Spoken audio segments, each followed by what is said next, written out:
In governance, policies and ideas are not just enough but financial backups to see to its implementations. Reasons why countries go as far as borrowing money from other advanced and stable nations to foster the growth of their economy. China happens to be one of the highest loan lender in the world as of early 2026. China remains the world's largest official creditor with an estimated $2.2 trillion in total overseas loans and grants, surpassing the combined lending of the World Bank, IMF, and G7 nations.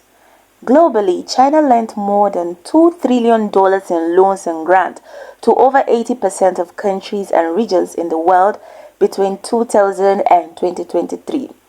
The United States was the biggest beneficiary, according to data released by 8Data, a research institute at the College of William and Mary in Williamsburg, Virginia. Here in Africa, according to the Chinese Loans to Africa database, which is maintained by Boston University Global Development Policy Center, Chinese loan pledges to African states will fall to just under $2.1 billion in 2024, spreading across only 6 projects. Here are the top 10 African countries with the highest Chinese loans from 2000 to 2024 as per data from the Boston University Global Development Policy Center.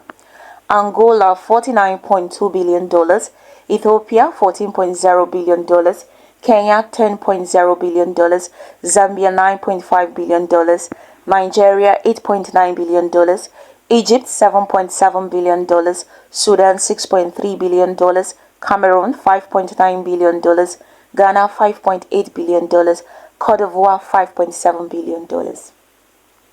From 2000 to 2024, the Chinese loan financed over 900 projects worth $316 billion for these African nations, contributing to their various economic sectors such as transportation, power, water, sanitation, and digital infrastructure, making a significant contribution to economic growth, public asset, and poverty reduction.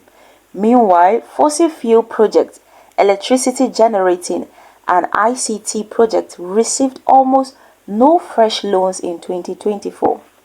Still, the period between 2000 to 2024, 42 Chinese lenders inked 1,319 loans, totaling $180.87 billion, with 49 African states and 7 regional entities. One of the African countries, Kenya, denominated their infrastructure loans in RMB as at 2024, a shift from the USD-dominated borrowing that characterized the 2010s. Now, renewable energy projects were increasingly being funded through foreign direct investment, that's the FDI, or trade method, rather than traditional sovereign debt. Inasmuch as these loans are for the enhancement of the economy of these African nations, its negative aspect still has an effect, because whether you like it or not, these movements have a broader economic impact.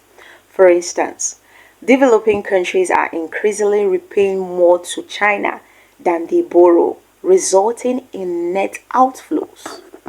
According to a Boston University analysis, net debt transfer from China to developing countries fell in 2022 and 2023, with governments repaying $3.9 billion more each year than they received in new loans. So China is at the gaining end always. In Nigeria, as of March 2024, Nigeria's debt to China was around $5.05 billion, making China the largest bilateral creditor. The $8.9 billion figure mentioned in some report often relates to total debt owed to specific large creditors like the World Bank, rather than to China alone. How about economies that are already struggling with debt and underinvestment in climate-related infrastructure? What kind of growth do you expect from such a nation? You see, at the end of the day, you find out that some of these African countries keep on borrowing and borrowing loans year in, year out. When the time comes for payment, it's going to have a big mess of the development of such a nation. I'm not against countries taking loans, but when the positive impact is not felt on the nation, because that should be the purpose of taking grants and loans. What should such a country do? Or do you think China has just gotten a subtle way of making money out of these developing African countries? Please kindly drop your suggestions and take on this analysis in the comment section. Share, like, and follow us on every platform at Voicetv Nigeria. I am Patience Obot for Voicetv Nigeria.